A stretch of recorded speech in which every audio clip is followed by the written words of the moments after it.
She was cast aside by a billionaire husband for being barren. Now she's the surgeon who holds his life, and their triplets, in her hands. Sometimes life writes the cruelest scripts, and sometimes it lets you rewrite them. I'm Dr. Collins, and tonight's story begins where endings usually happen, in an operating room. Doctor, the patient is crashing. Code red. The words cracked through the corridor like lightning. Dr. Avery Cole didn't flinch. Her pen traced the last signature on a chart before she looked up. Calm saves lives. Panic buries them. Vitals? She asked. Flatline twice, revived once. Massive infarction. Names, Ethan Lockwood.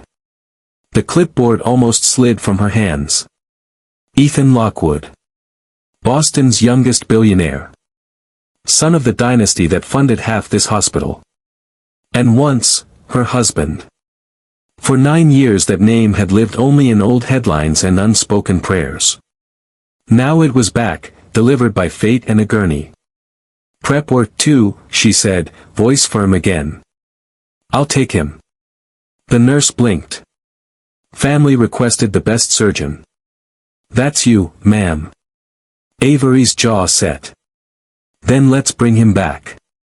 As she scrubbed in, her reflection in the glass looked back, older, steadier, unrecognizable from the woman Ethan once left crying on marble floors. Inside her head a single question burned. Can you save the man who destroyed you? And another answered, yes.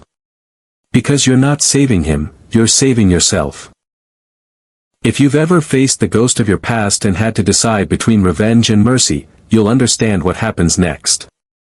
Stay with me, and if this opening already pulled you in, tap that like button and hit subscribe, because what's coming will move every heartbeat you own. The operating room glared with white light. Machines hummed like a mechanical choir. BP 40/10, a resident shouted. Epinephrine, 1 milligram 4, Avery replied. Start compressions. Her hands didn't tremble. Scalpel. The incision was precise, her mind sharper than any blade. For 4 relentless hours she rebuilt what ambition had collapsed, Ethan Lockwood's heart. When the monitor finally steadied, a collective breath escaped the room. Pulse strong, said anesthesia.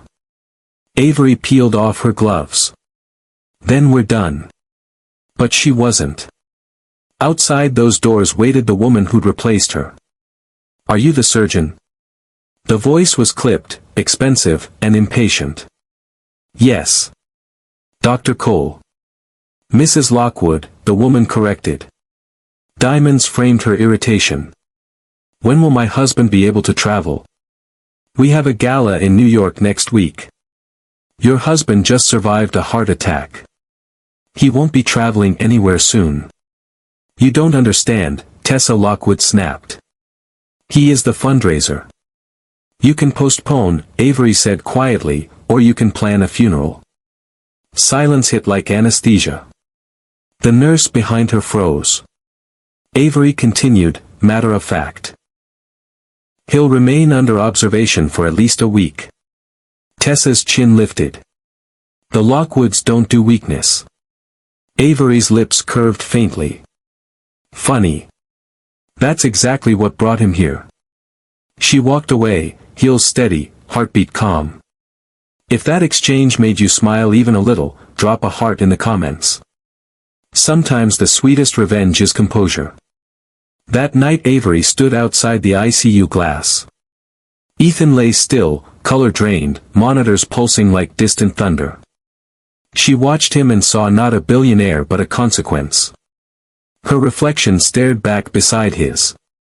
Gone was the fragile wife who once measured her worth in pregnancy tests. Now stood Dr. Avery Cole, chief of cardiothoracic surgery, woman reborn. 9 years of silence had ended in one emergency call. And somewhere across Boston, 3 small children dreamed, never knowing that tonight their mother had saved the life of the man who once called her Barren. 9 years earlier. Cambridge, Massachusetts. The Lockwood mansion gleamed under chandeliers. Portraits of ancestors lined the hallway, generations who had never known hunger, or mercy. Avery Lockwood sat on the cold bathroom floor, clutching a white stick that refused to show 2 lines. 15th test in 3 years. Ethan stood in the doorway, every inch the polished air. So. She couldn't meet his eyes. Not this time. He exhaled, slow and measured.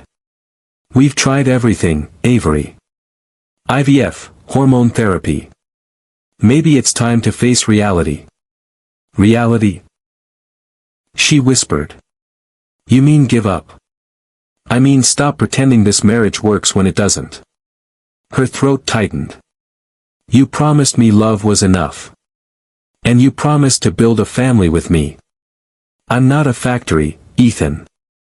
He adjusted his cufflinks, that signal she used to dread. My investors expect stability. My board expects legacy. My family expects heirs. This isn't personal. Not personal, she snapped. You're ending our marriage because I can't get pregnant.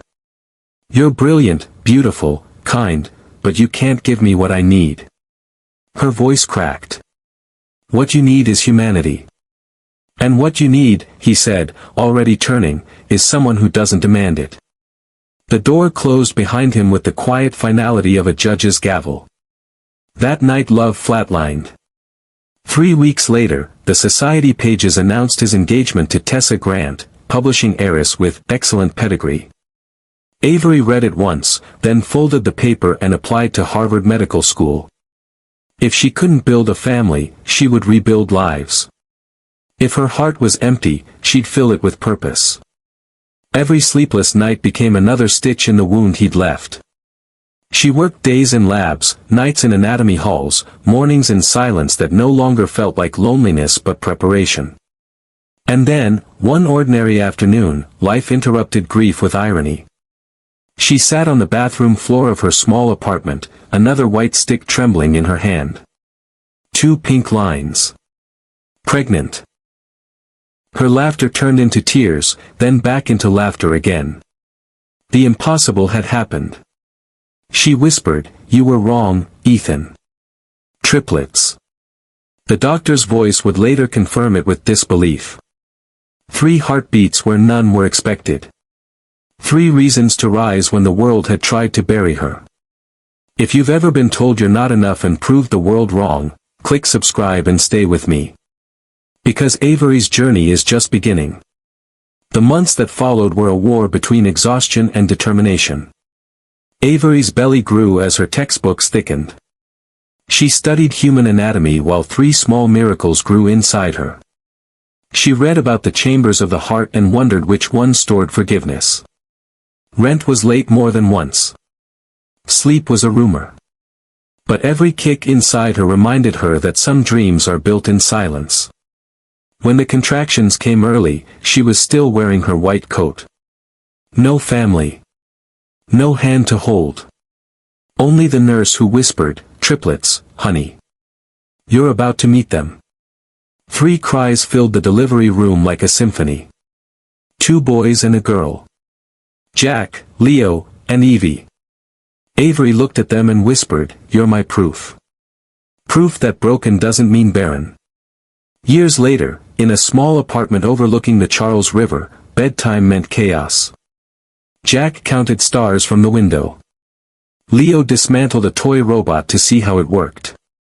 Evie colored on the wall and called it art. Avery laughed through the exhaustion. "Guys, I perform heart surgery on adults who behave better than you 3. Leo looked up.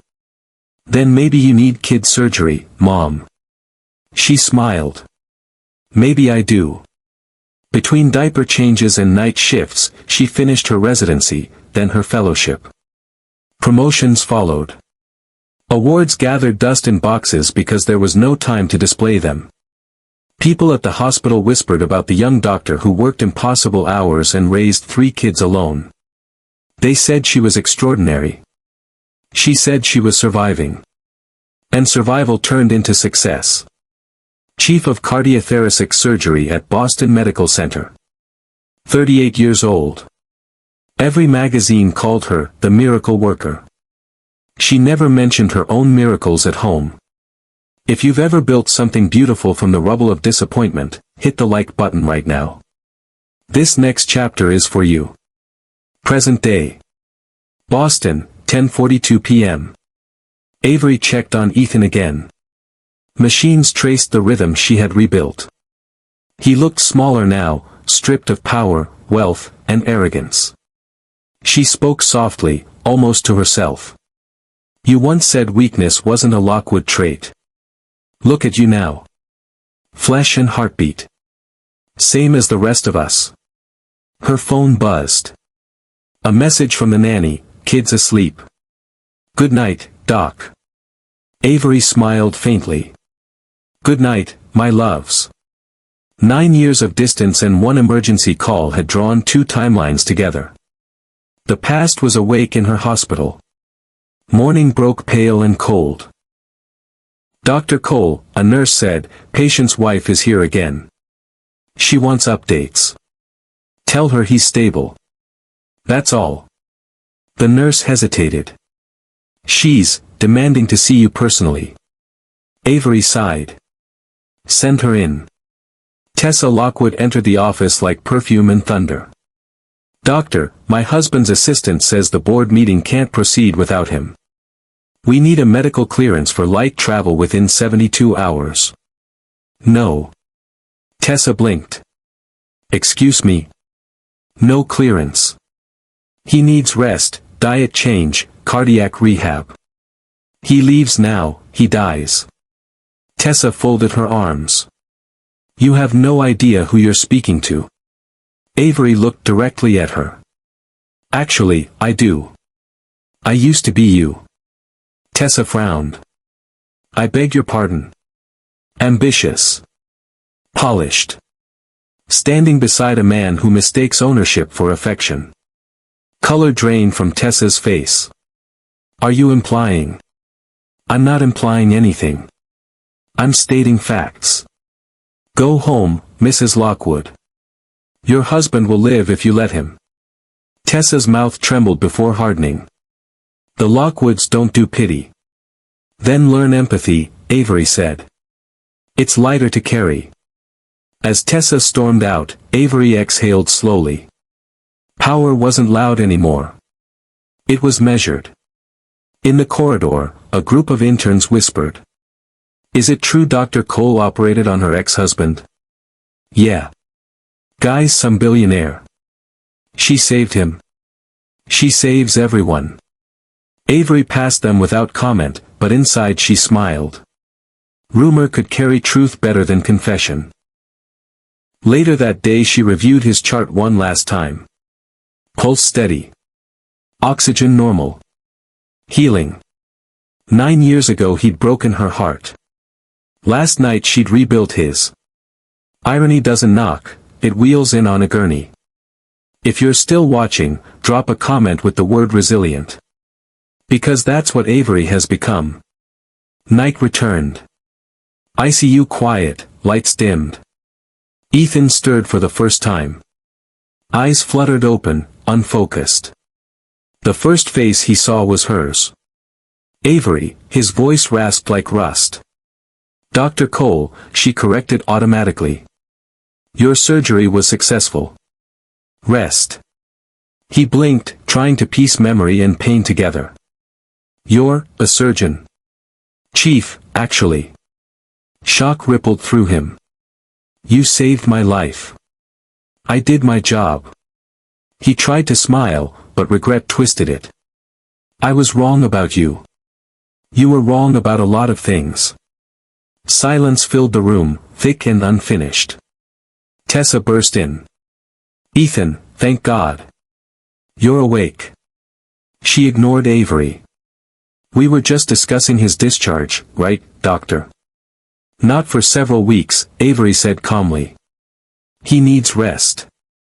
And distance from anything that raises his blood pressure. Tessa glared. Meaning? Meaning anyone who argues with his physician. Ethan's gaze moved between them. He remembered that look in Avery's eyes, the same quiet defiance that once made him fall in love, and later made him afraid. When Tessa finally left, Ethan whispered, "You haven't changed." "I have," Avery said. "You just can't recognize evolution when you caused it." He closed his eyes, a single tear escaping. "I deserve that." "No," she said softly. "You deserved a lesson. Life handled the teaching." 2 days later Ethan insisted on walking. Doctors protested. He ignored them. Old habits. He reached the end of the corridor, chest tight, heart monitor beeping faster. That's when he saw them, 3 children laughing near the vending machine. A girl sketching, 2 boys arguing over math problems. Something in their faces stopped his breath. Gray eyes. Crooked half-smiles. The same stubborn tilt of the chin he saw every morning in the mirror years ago. "Who are they?" he asked a nurse. "Dr. Cole's kids," she said with a smile. "Bright bunch. Always visiting their mom." His pulse spiked. The monitor chirped an alarm. "Sir. You okay?" He nodded quickly, turning away. Inside, his world was collapsing again, this time with awe. Her children. Our children. If your heart just skipped, you know what's coming. Stay with me. And if you believe secrets always find their way to light, subscribe so you don't miss how this one unfolds. That evening Avery entered his room for rounds. He was sitting upright, eyes fixed on her. "I saw them," he said quietly. "Saw who?" "3 children. In the hallway. They're mine, aren't they?" Her pen stilled over the chart. "Avery, look at me. They have my eyes. My smile. Tell me the truth." "They're my children," she said softly. "And mine," he whispered. "Aren't they?" Silence held the room. Machines hummed between heartbeats. Finally she nodded once. "Yes." He inhaled sharply, pain and realization colliding. "You were pregnant when I left. I found out 2 weeks after you divorced me. And you never told me. You forfeited that right when you made me feel like defective machinery." He pressed a trembling hand to his chest. "Avery, I thought I was losing everything." "You were," she said. "You just didn't know what everything looked like yet." Her words landed heavier than any scalpel. He stared at her, tears threatening again. "Can I see them?" "No. Avery, please. You had a right once. You sold it for status." He whispered, "Then let me earn it." Her expression softened for the first time. "1 meeting. Public place. Supervised. That's all. I'll take it."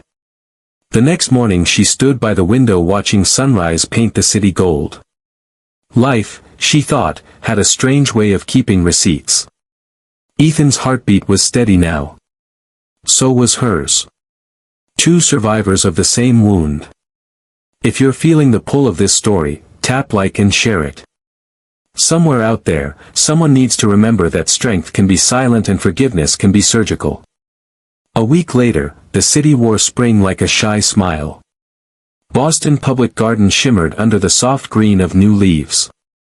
The pond mirrored clouds that moved lazily across the morning.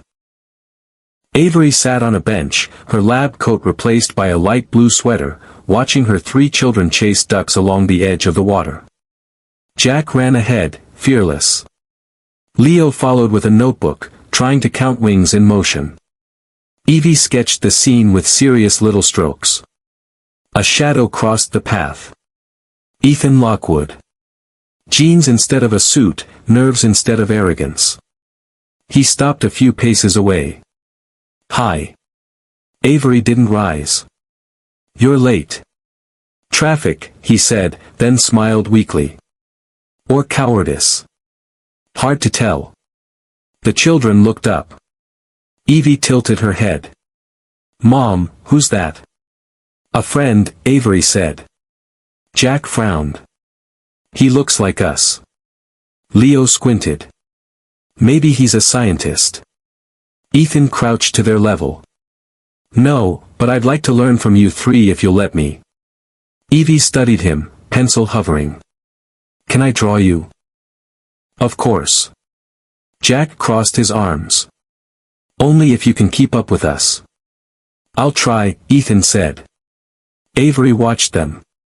The scene should have felt impossible, but it only felt quiet. For an hour they fed ducks, traded jokes, and discovered that children forgive faster than adults remember. When it was time to leave, Evie hugged him impulsively. You're nice. You listen. He blinked hard. Thank you, sweetheart. Jack asked, will you come again? Avery answered before Ethan could. We'll see. The children ran ahead toward the car, laughter trailing behind them. Ethan stood motionless, eyes on their retreating figures. They're incredible. They're mine, she said. He turned to her. And part of me. She shook her head. You lost that part when you walked away. I'm trying to find it again. Try quieter, she said, walking off. If that scene touched something in you, hit the like button right now. Sometimes the hardest love stories aren't between two people, but between who we were and who we've become. 2 days later, the world found out. A photo from the park, Ethan Lockwood with 3 children who looked unmistakably like him. Headlines screamed before breakfast. Billionaire's secret family.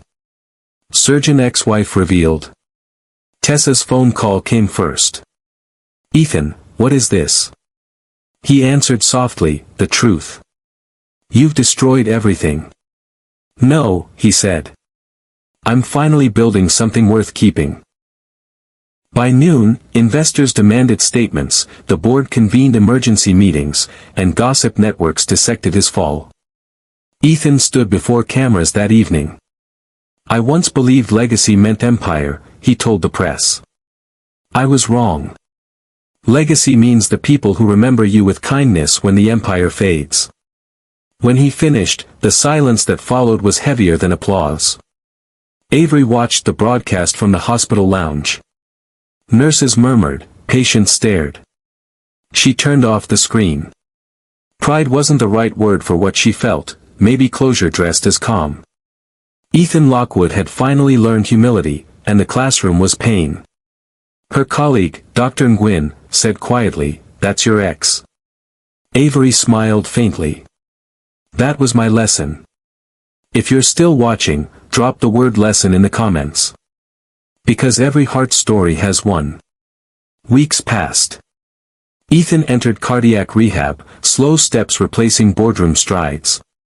He sent no demands, only updates, polite, consistent, respectful. Avery stayed focused on surgeries, reports, school pickups. But every evening when her children mentioned Mr. Ethan, her guard slipped a little.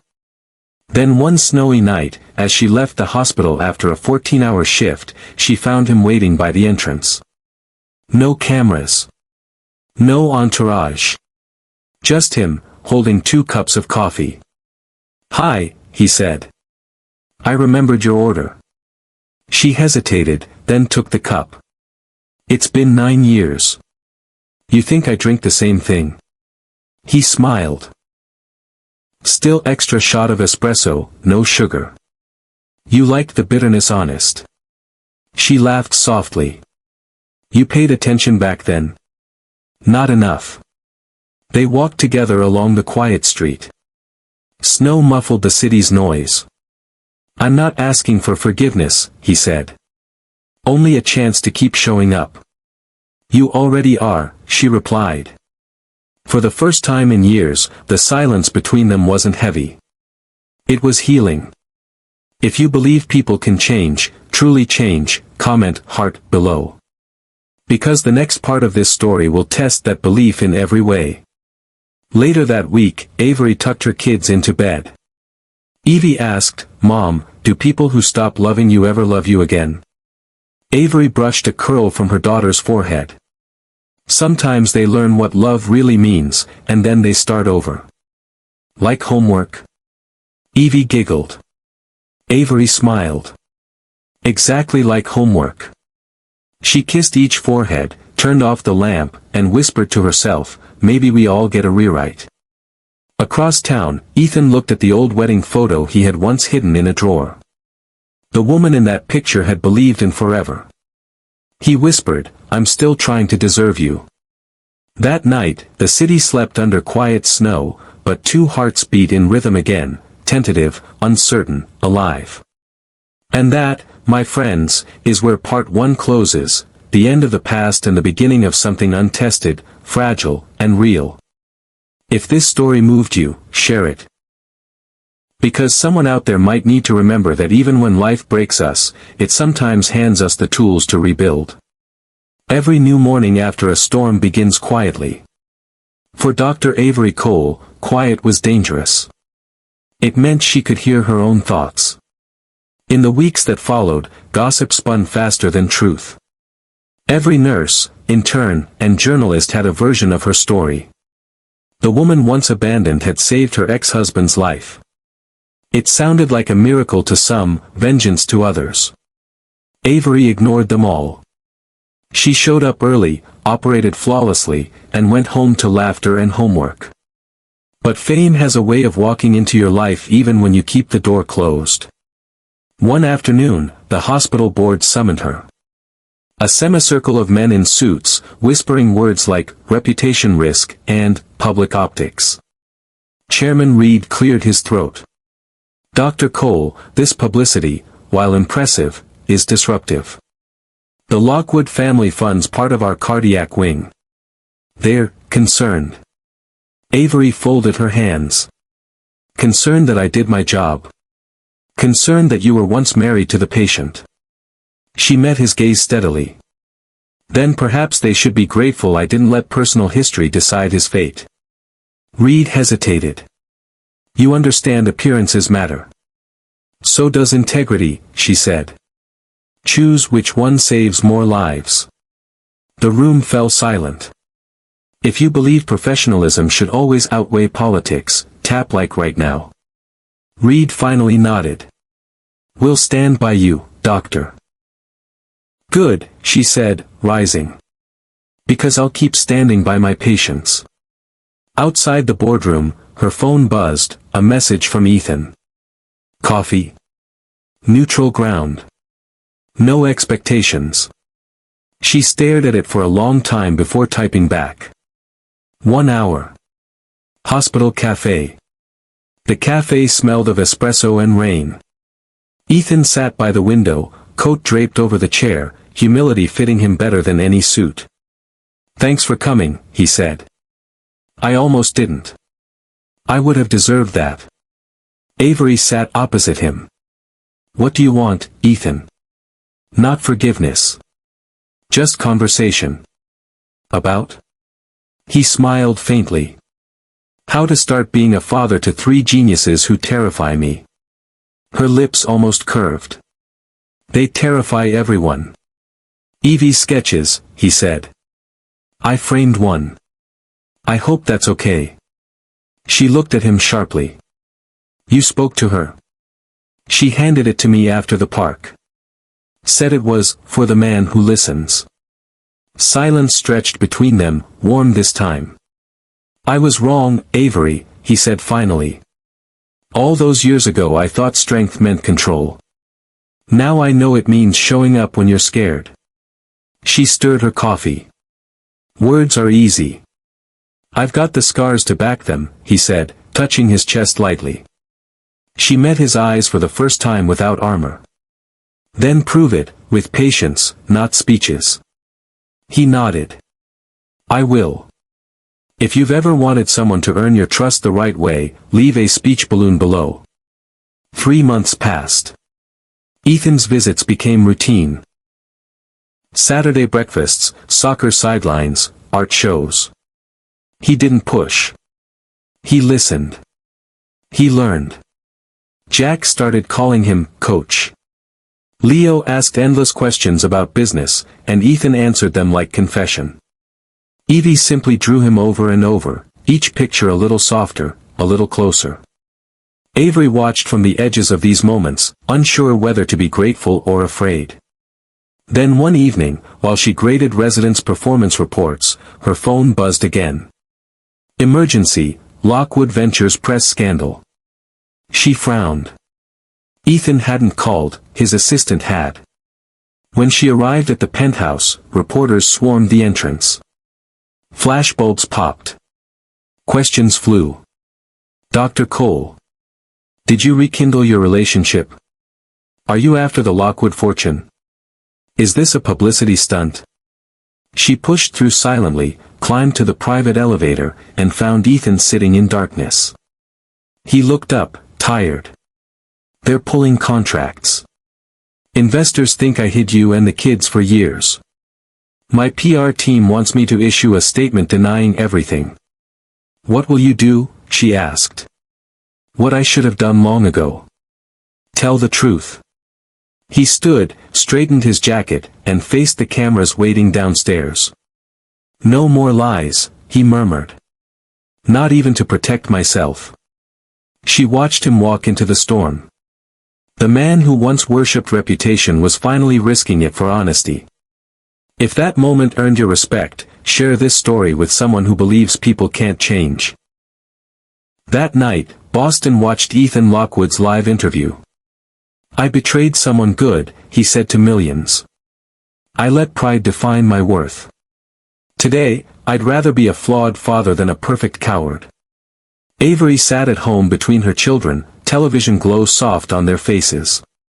Evie whispered, Mom, he's brave. Avery's throat tightened. He's learning to be. Leo asked, do you still love him? She hesitated. I love that he's finally trying to love right. If those words hit you somewhere deep, tap like now and tell me in the comments what forgiveness means to you. Snow melted. Spring returned. Ethan's company survived the scandal smaller but cleaner. At the hospital, whispers turned to respect. Patients asked for Dr. Cole by name. One afternoon she finished a difficult surgery and walked out to find a note waiting on her desk. Dinner, not a date. Celebration. Bring the kids. She smiled despite herself. Saturday evening found them at a quiet family restaurant. No reporters, no board members, just four humans rediscovering laughter. Jack spilled juice, Leo debated physics, Evie presented a drawing of a big heart made of puzzle pieces. Ethan looked at Avery. That's us, he said. Messy but connected. Broken but fixable. For the first time, she didn't disagree. If you've ever seen a family rebuild one honest laugh at a time, leave a red heart below. Weeks later, the hospital prepared for a major charity gala. Chairman Reed asked Avery to give the keynote on the human heart. The irony wasn't lost on her. On stage, beneath soft lights, she spoke not as a surgeon but as someone who had lived inside heartbreak and found her way out. The heart, she said, isn't just a pump.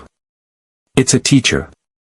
It reminds us that repair is possible if we catch the damage early, admit the cause, and act before it's too late. The audience rose in applause.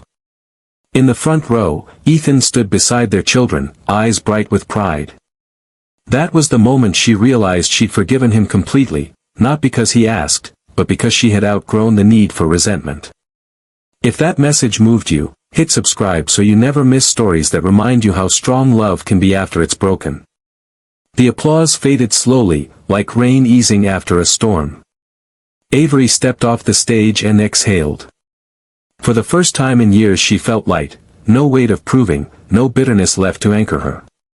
Ethan waited near the exit, the children beside him. Evie waved a small bouquet of daisies she'd stolen from the table decor. Mom! You were amazing. Avery crouched to her level. You think so? Evie nodded solemnly. You made people cry in a good way. Ethan smiled. She's right. You reminded them that hearts can heal. Avery looked at him. Even the stubborn ones.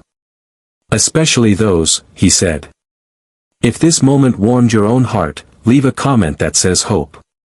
Because that's what this scene smells like, fresh, cautious hope. 2 days later, Avery returned to her routine. Surgeries at dawn, consultations through noon, paperwork past midnight. But under the steady rhythm of hospital life, something new had started beating, possibility. She noticed Ethan more often, volunteering at the children's school, driving them to piano lessons, sending her short texts that said things like lunch packed. Leo aced his quiz. No flowers, no grand gestures, just consistency. Consistency was louder than apologies. Yet life has a way of testing every reconstruction. It started with a headline. Lockwood Ventures bids for hospital expansion contract.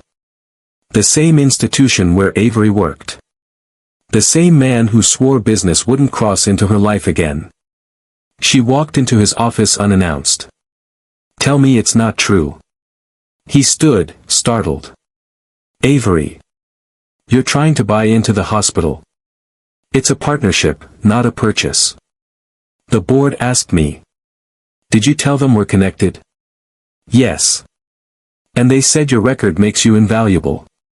She shook her head. They said that now. Wait until the whispers start again. Conflict of interest. Favors. Nepotism. I'm not doing this for you, he said. I'm doing it for the research wing. The funding will triple pediatric cardiac care. She stared at him. You're doing it for redemption. He didn't deny it. Maybe. But if good comes of it, does my reason matter? Her silence was sharper than anger. If you've ever wondered whether good intentions can still cause pain, tap like and stay with me. Because this next part gets hard. The hospital's boardroom filled again. Cameras, investors, questions. Avery sat stiffly while executives debated ethics and appearances. Chairman Reed spoke. Dr. Cole, would you be comfortable remaining chief surgeon if Lockwood Ventures becomes a major donor? I'll remain comfortable as long as merit outranks gossip, she said. A journalist raised a hand.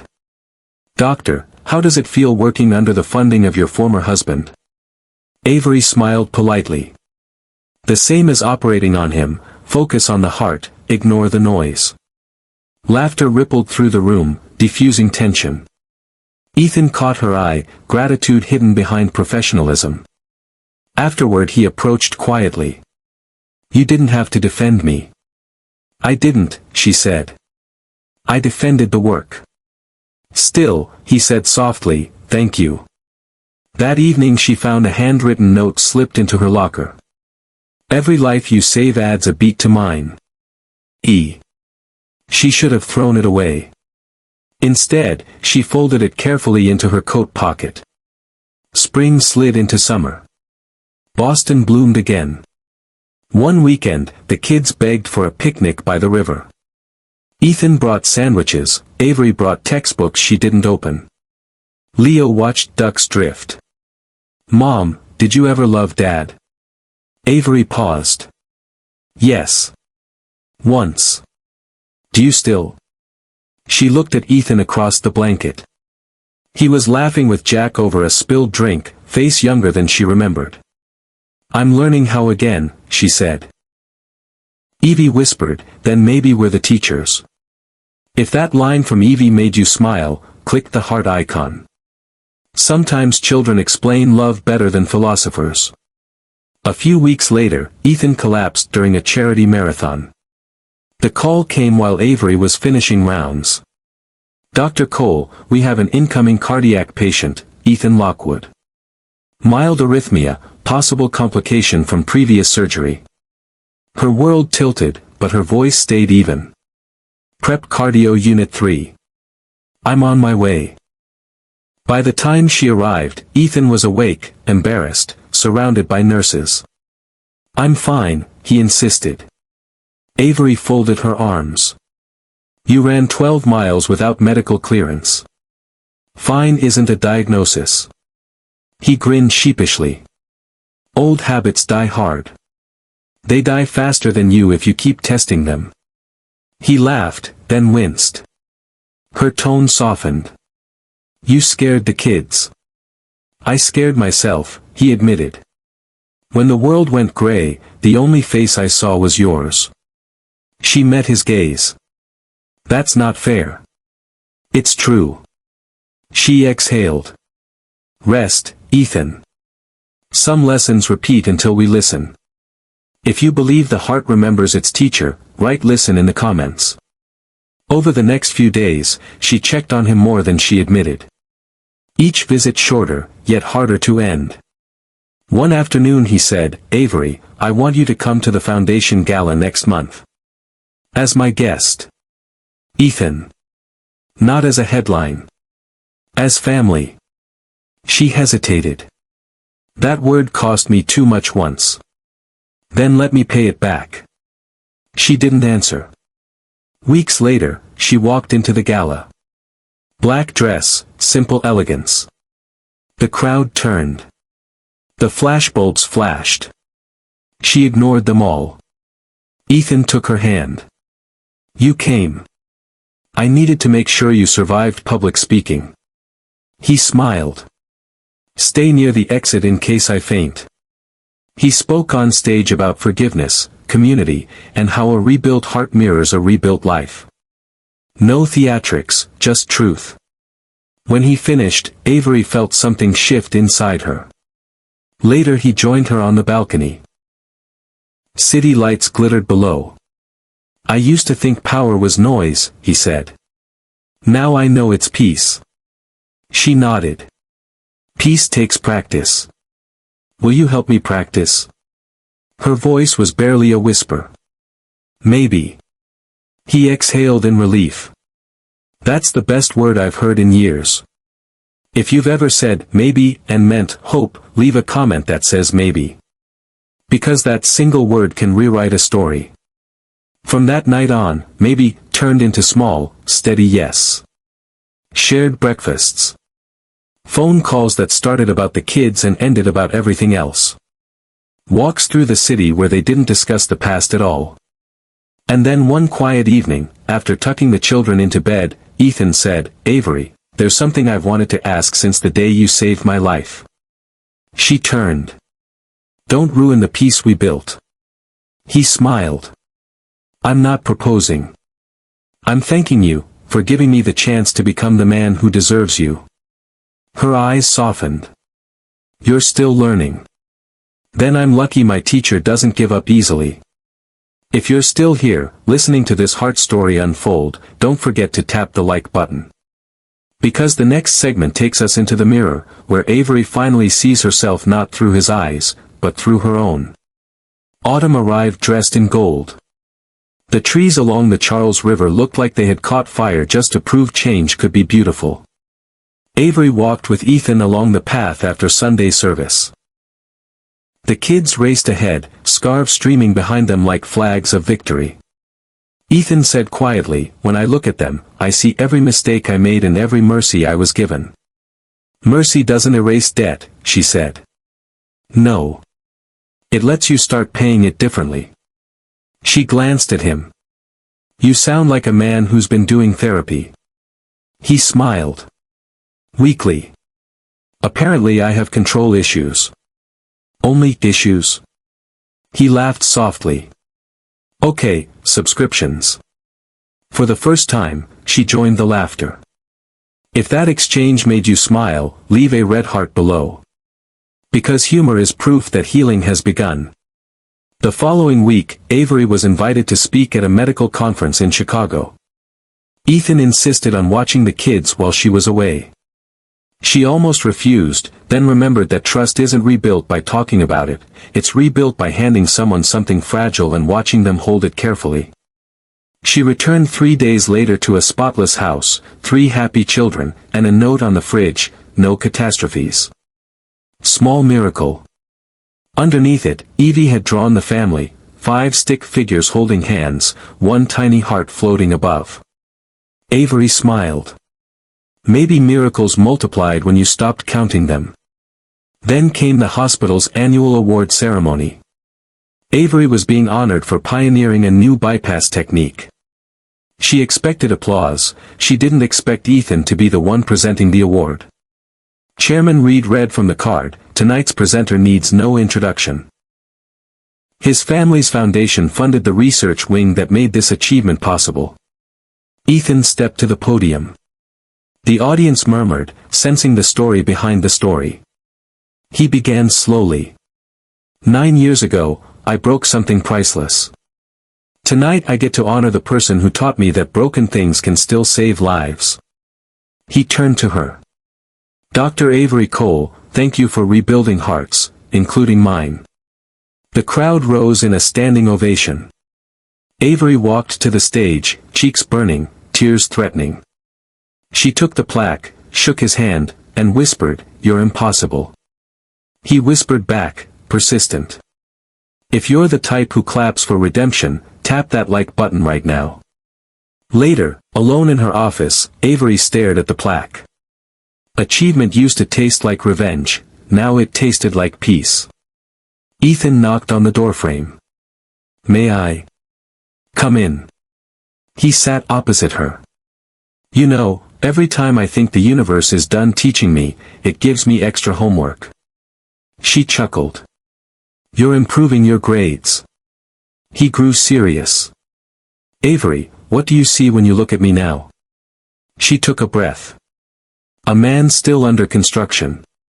"And what do you see when you look at yourself?" She smiled faintly. "The architect." He exhaled. "Then maybe the blueprint finally works." Winter returned. The children grew taller, their laughter louder. Ethan spent weekends fixing everything that broke around the house: lamps, door hinges, Lego castles. One snowy evening, Avery found him helping Leo with a science project. The sight made something shift in her. She realized she no longer thought of Ethan as the man who left, she thought of him as the man who came back different.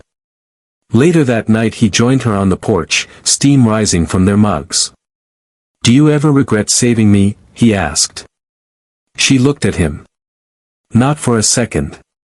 Even after everything. Especially after everything. It proved who I am." He nodded. "You've always been the stronger one." "Strength wasn't a gift," she said. "It was homework I didn't ask for." He reached over, brushing her hand lightly. "Then maybe it's time you get extra credit." She didn't pull away. If you've ever held forgiveness in your hand and decided not to drop it, write "forgive" in the comments. In December, Boston was blanketed in white. The hospital buzzed with holiday energy. Staff exchanged cookies, children visited Santa in the lobby. Avery walked through the ward with her team when she heard laughter down the hall, Ethan dressed as Santa, handing small presents to pediatric patients. He winked at her from under the beard. "Ho ho ho, Dr. Cole. Naughty or nice this year?" She shook her head, smiling. "Overtime list says naughty." The children laughed. Someone snapped a photo. It would later go viral as "Surgeon and Santa, healing hearts inside and out." That picture said everything words couldn't. Two people who had broken each other once now using the same hands to heal. A few nights later, as fireworks announced the new year, Ethan took Avery and the kids to the hospital roof to watch. Jack yelled, "Mom, it looks like the sky's having surgery." Avery laughed. "Then it's a successful operation." Ethan slipped an arm around her shoulders. "Thank you, for letting me stay in the picture." She looked up at the lights bursting above. "You painted yourself back in. If this scene made you breathe a little easier, share the story. Someone out there might need the reminder that restoration is real." Time rolled forward gently.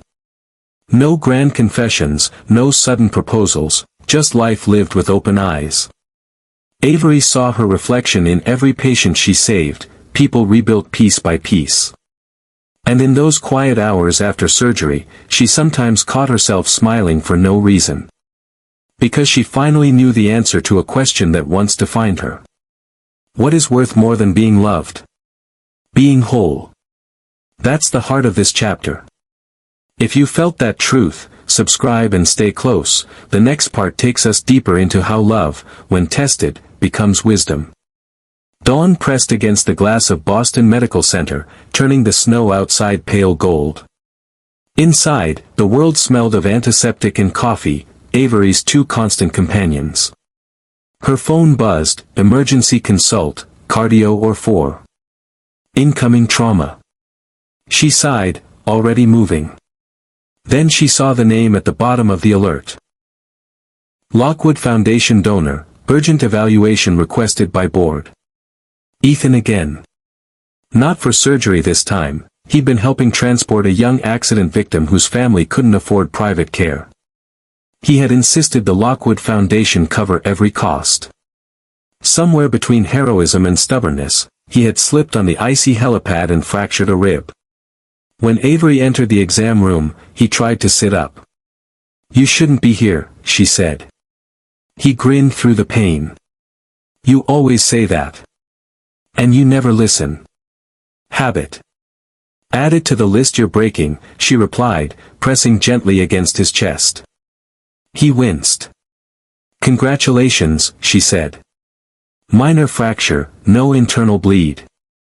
Rest and ice for 2 weeks." He relaxed. "I was worried it was serious." "It was stupid," she said, though her tone softened. "But also brave." He smiled faintly. "That's how I describe loving you." She paused, gloves midair. "Don't. I'm not asking for anything. I just needed you to know that this time it comes without conditions." Avery looked away. "Ethan, I've spent years learning that my worth isn't tied to anyone's approval, not even yours.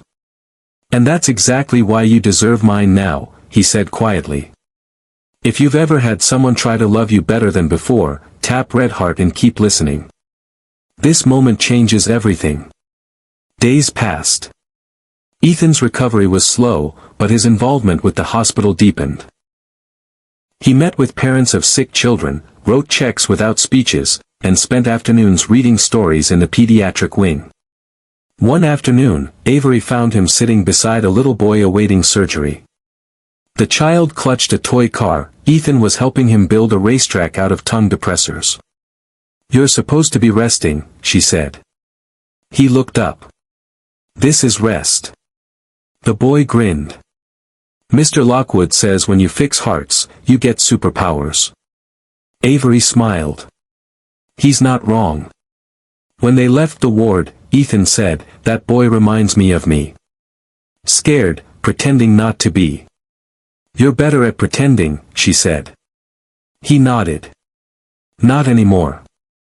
They walked in silence until he added, "I keep thinking about what you said, about being whole. I want that. Even if it's not with you." She looked at him, startled. "What are you saying?" "That I don't need to win you back to be a better man. I just need to keep deserving the life I was given another chance at." That humility disarmed her more than any declaration could have. If that kind of growth speaks to you, write evolve in the comments. Because real change sounds exactly like that. Weeks later, Boston woke to headlines again, this time celebrating him. Billionaire turns hospital benefactor, Lockwood Foundation funds new children's cardiac center. At the press conference, reporters asked about Avery. He answered, "Dr. Cole leads the reason we believe in this project. She rebuilds hearts, we just follow her example." Avery watched the broadcast from her office. For once, the story wasn't about scandal or romance, it was about purpose. That night she texted him, "Proud of you." He replied, "That's worth more than any award." But peace rarely stays untested. A new board proposal threatened to merge pediatric units under private control, profit over patients. Ethan opposed it publicly. Investors retaliated by freezing his company's assets. When news broke, the hospital trembled with uncertainty. Avery found him in the parking lot, leaning against his car, phone buzzing non-stop. "You're losing everything again," she said. He looked at her, calm. "Not everything. Not this time." Why fight alone?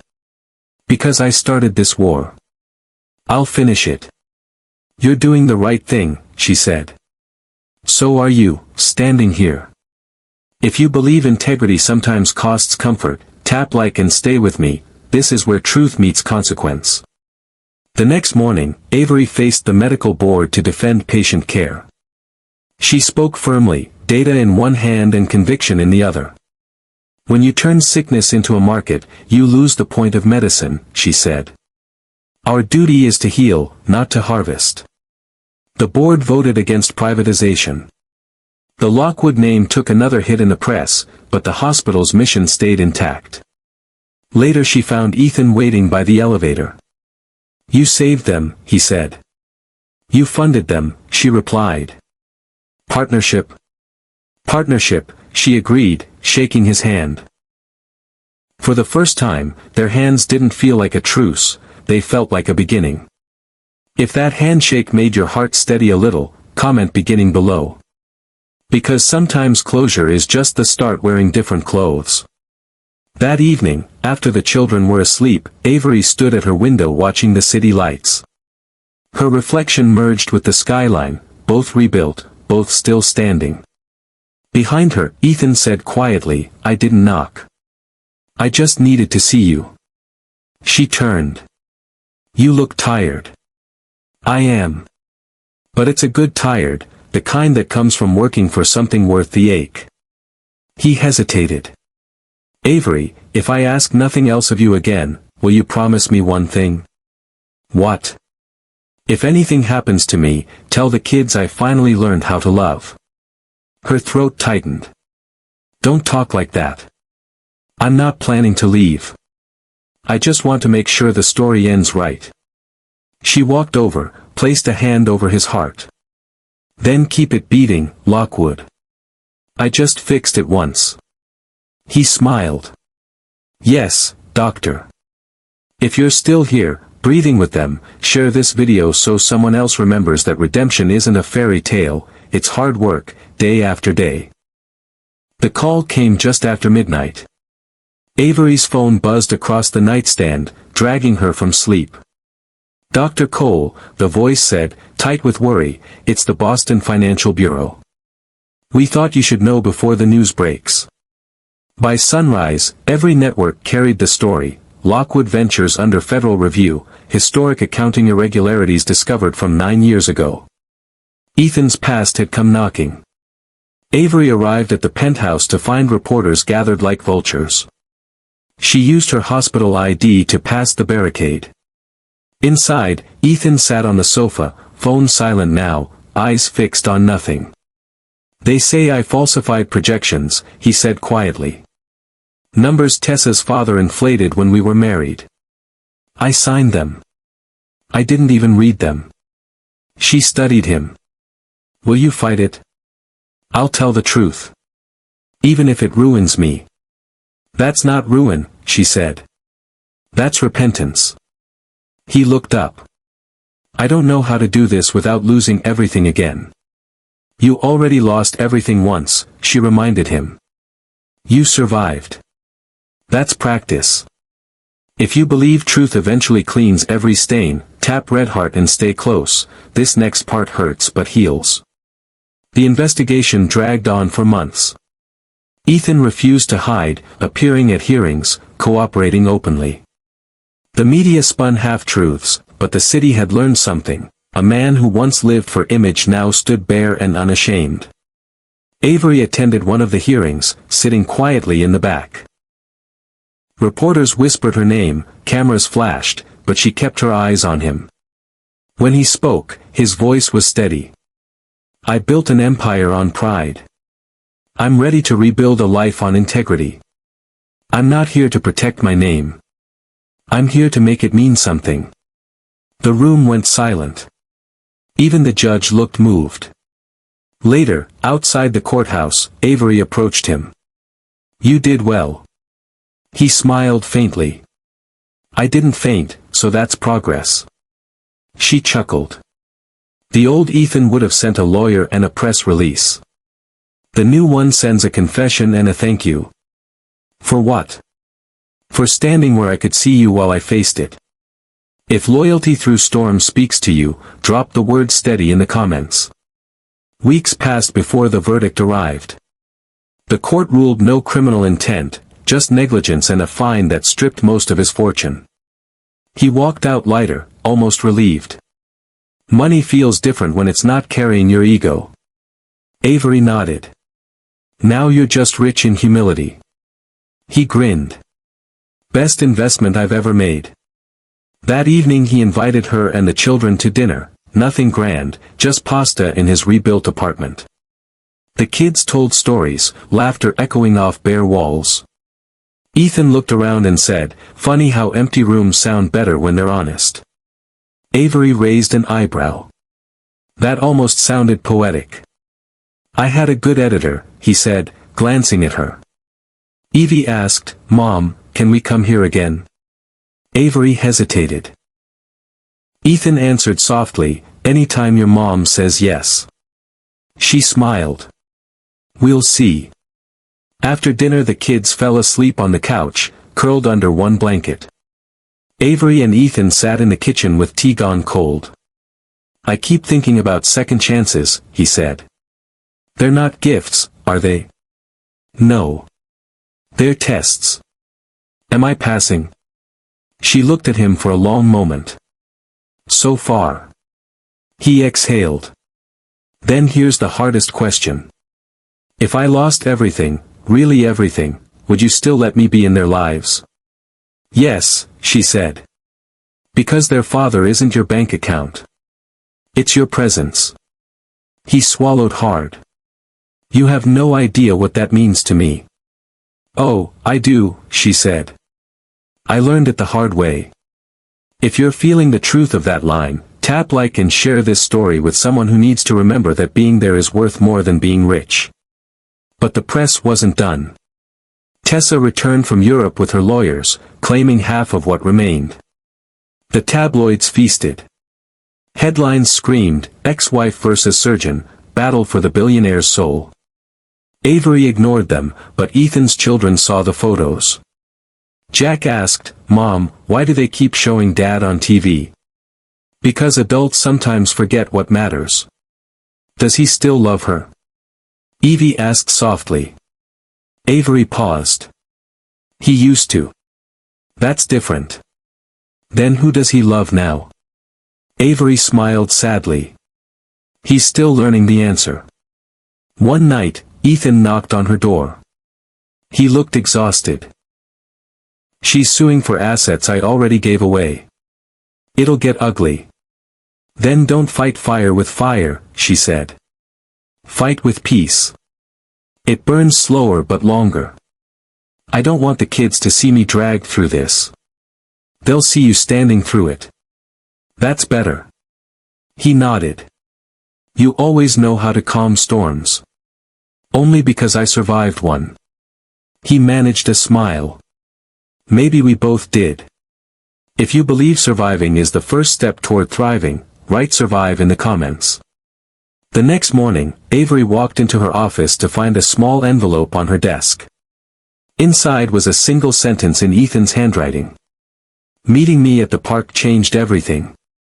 Will you meet me there again tonight?" She should have said no. Instead, she found herself standing by the same bench at sunset, the city fading behind them. Ethan arrived, breath visible in the cold air. "I didn't bring flowers. I brought the truth. I'm listening." He took a deep breath.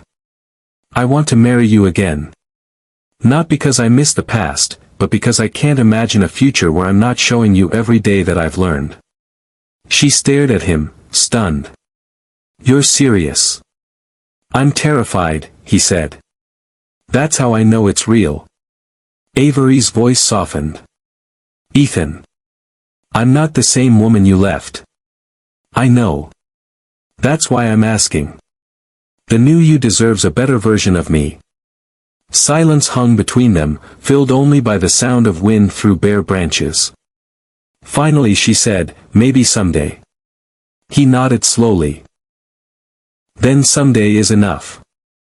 If you've ever heard maybe and felt it as a promise, tap red heart and keep listening, because the park will come alive again soon. Winter loosened its grip. The river thawed, the streets filled again with impatient horns and hope. Every evening Avery walked home through the same park where Ethan had made his trembling promise. The bench still held the faint outline of snow, the air still remembered his voice. She hadn't said yes. But she hadn't said no. That was enough to keep both of them trying. Weeks passed. Ethan's hearings ended, the press moved on to fresher scandals. The children talked about summer plans and science fairs. Ordinary life finally returned, and yet, ordinary felt new. One Sunday morning, Avery sat on the porch grading residence reports while the twins played catch on the lawn. Ethan drove up, dust on his jacket, a folded newspaper in his hand. "You've been busy," she said. He held out the paper. Front page. Lockwood Ventures officially dissolved. "I signed it yesterday." She blinked. "You ended it?" "I had to. Too much of me was trapped in that building. I needed to walk out free." "Was it hard?" He smiled sadly. "It was right." She nodded, quiet admiration softening her face. If you've ever chosen peace over pride, hit the like button. Because that's what Ethan just did. That evening he joined them for dinner. The children insisted he bless the meal, a task that made him visibly nervous. Jack whispered, "Just say something nice, Dad." He cleared his throat. "Thank you, for second chances." Evie added, "And dessert." They all laughed. After the dishes were done, Avery found him in the backyard watching the stars. "You finally said, Dad, without correcting them," she said. "I noticed," he whispered. "I didn't want to scare it away." She smiled. "You won't." He looked at her. "Avery, when I lost everything, I thought that meant the end. Now I know it was just pruning. You can't grow if nothing falls away." "Careful," she teased. "You're starting to sound like me." "Then maybe I'm learning." Spring bloomed full and fast. The hospital hosted its annual community fair in the same park. Avery manned the health tent, Ethan organized volunteers. Children ran between booths, faces painted, hearts light. Late afternoon sunlight poured through the trees as music drifted from a small stage. "Dance break," Ethan said, offering his hand. She hesitated. "I don't dance in public." "Then close your eyes. Pretend it's private." She rolled her eyes but took his hand. The song was slow, familiar. For the first time in years, she let herself lean in. The children cheered. "Gross!" Jack shouted. They both laughed, and the park laughed with them. If that image made you smile, leave a heart in the comments. Because some stories earn their joy the hard way. As the sun dipped, Ethan pointed toward the playground. "Remember this bench?" "How could I forget?" she said. He sat down. "That night you said, someday." I didn't understand how long that word could be. And now? Now I know it's measured in patience, not minutes. She looked at him carefully. "You've waited. I'll keep waiting, but maybe I don't have to anymore." He reached into his pocket and placed a small box on the bench between them. "Not a ring, a folded letter." "Read it later," he said. "No rush. It's just everything I never said right the first time." She touched the envelope. "You really have changed." "Not changed," he said softly. "Repaired." That night, after the children were asleep, Avery sat at her desk and opened the letter. The handwriting was careful, deliberate. "You once told me the heart teaches lessons the brain refuses to learn. I ignored that truth until mine stopped beating. If love is surgery, you were the scalpel and the steady hands. Whatever time I have left, I want to spend it proving I finally understand what healing means." She closed the letter, tears quiet on her cheeks. If you've ever forgiven someone quietly at midnight, hit like and keep listening, because the next part is where life gives them both the final test. A week later, fate tested the promise again. A call from the ER jolted her during rounds. Highway pile up, the nurse said. Multiple injuries. One VIP among them. Her heart dropped. Name: Lockwood. When she reached the trauma bay, Ethan lay conscious but pale, a gash on his forehead. Don't worry, he said weakly. It looks worse than it is. She glared. You've got more lives than my patient's cats. He smiled through the pain. Maybe it's because my heart was rebuilt by the best. She squeezed his hand. You'll live. I'm not losing you now. Promise, he whispered. Promise. As they wheeled him toward surgery, he looked up at her. You know, the first time I was on this table, I didn't deserve to be saved. You did, she said firmly. Everyone does once. Then this time, he said, I want to earn it twice. If that line hit you, drop twice in the comments. Because some miracles don't just happen, they repeat. The surgery was short, clean, uneventful. As she closed the final suture, Avery realized something simple and enormous. The fear that used to paralyze her was gone. Love hadn't made her weaker. It had made her precise. Outside the OR, the children waited, eyes wide. Jack asked, He's okay, right? Avery nodded. He's fine. But he owes us ice cream. They cheered. Ethan opened his eyes hours later to see them crowded around the bed, holding a cardboard sign that read No more accidents, Dad. He laughed until it hurt. Deal. Avery leaned over him. You really don't listen to doctors. Only the one I love.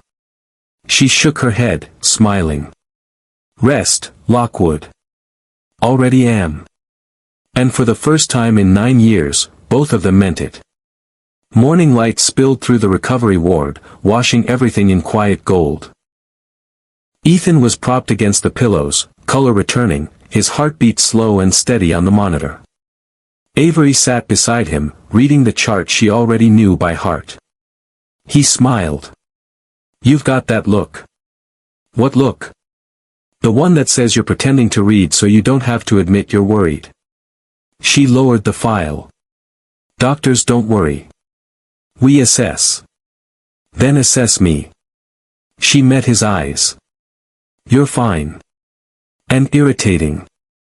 He laughed softly. Then I'm cured. If that gentle teasing made you grin, tap red heart, because humor is often the heartbeat of healing. Days passed. Ethan's strength returned faster than the doctors predicted, though Avery suspected determination did half the work. The children visited daily, homework on their laps, snacks in hand, laughter echoing through sterile halls. Every nurse adored them. Even Chairman Reed stopped by once, gruffly remarking, You Lockwoods are single-handedly improving morale. When Ethan was finally discharged, the hospital lobby filled with applause. Staff lined the hall, clapping quietly as he walked out on his own. He turned to Avery. Déjà vu? Not quite, she said. This time you're walking out alive and awake.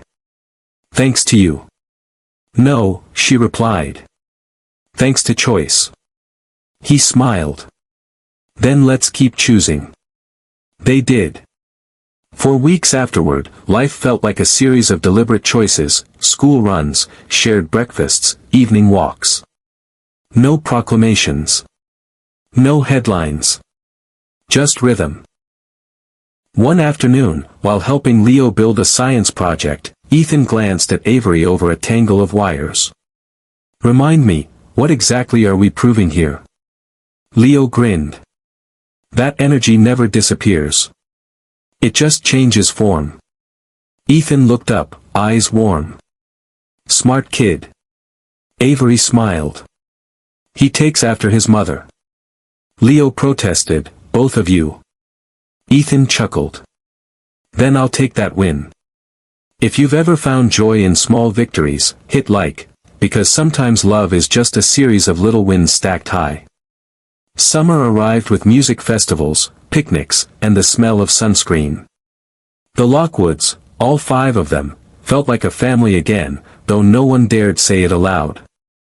On a warm Saturday evening, Ethan grilled by the patio while Avery worked on her laptop nearby. He glanced at her. Still charting? Always. He handed her a glass of lemonade. You know, I used to think love was fireworks. And now? Now I think it's maintenance. Checking the wires, keeping the pilot light on. She nodded. Maintenance isn't glamorous. Neither is surgery, he said. Still saves lives. She smiled.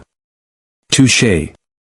If that line made you nod in agreement, write maintenance in the comments. Because love that lasts is mostly repair work done daily. But even peace has its storms.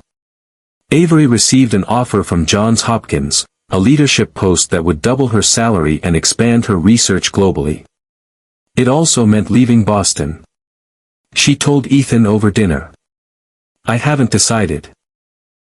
He froze mid-bite. You should go. You're sure? Of course. You've earned it. She studied him. That sounded like a goodbye. It's not, he said. It's a promise, that I won't be the reason you stay anywhere. Her voice softened. Ethan, this isn't about choosing between you and my career. I know. It's about choosing yourself for once. That's the woman I fell in love with, and lost because she didn't. Tears stung her eyes. You really did learn. He smiled. Had a good teacher. If you've ever loved someone enough to set them free, tap red heart and stay. The story's not over. The offer deadline loomed. Avery spent nights pacing, heart split between ambition and belonging. The children weighed in. Jack loved the idea of adventure, Leo dreaded leaving his friends, Evie simply asked, will Daddy come? That question echoed louder than any career prospectus. When she finally sat Ethan down, she said, I turned it down. He blinked. Why? Because what I wanted most isn't somewhere else. It's here. He took her hand. And what's here? You. He looked away, emotion too heavy for words. If that confession pulled a breath from you, hit like, because sometimes staying is the bravest thing you can do. Autumn returned. Leaves fell again, same trees, new story. Ethan invited friends and hospital staff to a small garden ceremony. The children thought it was another fundraiser until they saw the white chairs and flowers. Mom, Evie whispered, what's happening? Avery smiled. Something beautiful.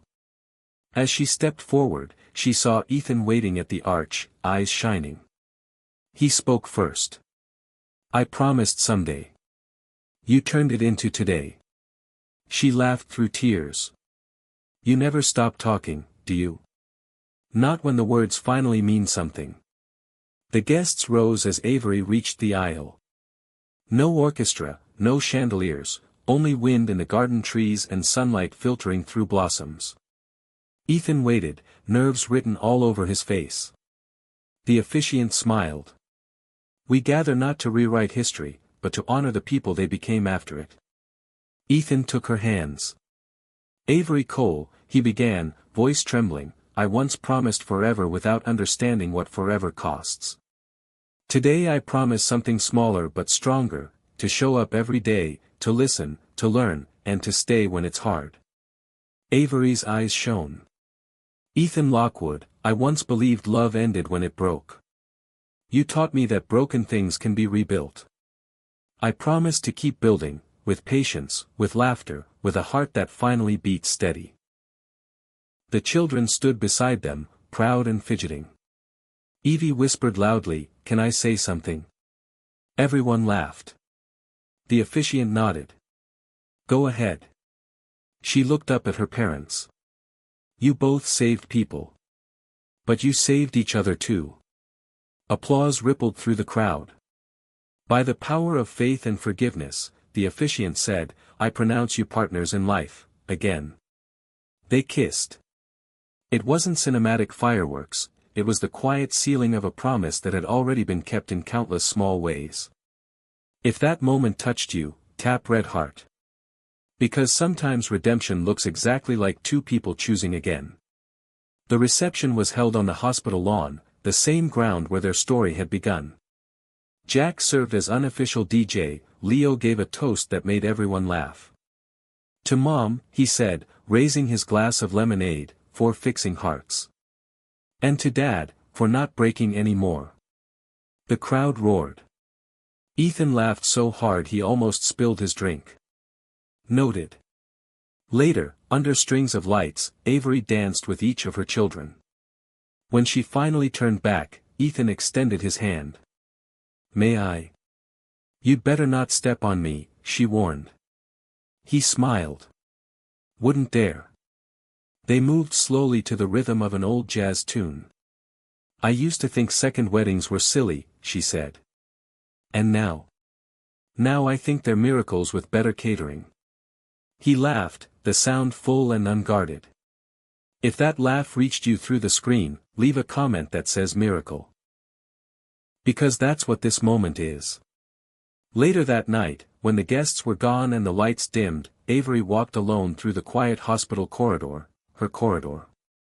Every door she passed held a memory, the OR where she'd rebuilt his heart, the waiting room where Tessa had once stood, the glass where she'd first seen her reflection and known she'd changed. Ethan joined her silently. You're thinking again. Always, she said. It's strange. For so long this place meant survival. Now it means home. He nodded. Home isn't walls. It's whoever waits at the end of the hallway. She leaned into him. Then I'm finally home. If that line settled quietly inside you, hit like. Because everyone deserves to find the hallway that ends in peace. Years turned softly. Avery's research expanded, her team pioneered new surgical protocols named after the Lockwood children, the triplet model of cardiac repair. Ethan lectured on ethics and philanthropy, teaching young entrepreneurs that profit without purpose is just noise. Their lives didn't stay perfect, no one's does. But the difference was clear, they faced storms side by side now, not across oceans. On their 10th anniversary, they returned to the park bench where everything had changed. Evie was sketching college portfolios, Jack was applying for engineering scholarships, Leo was dreaming about astrophysics. Ethan watched them and whispered, we did okay, didn't we? Avery smiled. Better than okay.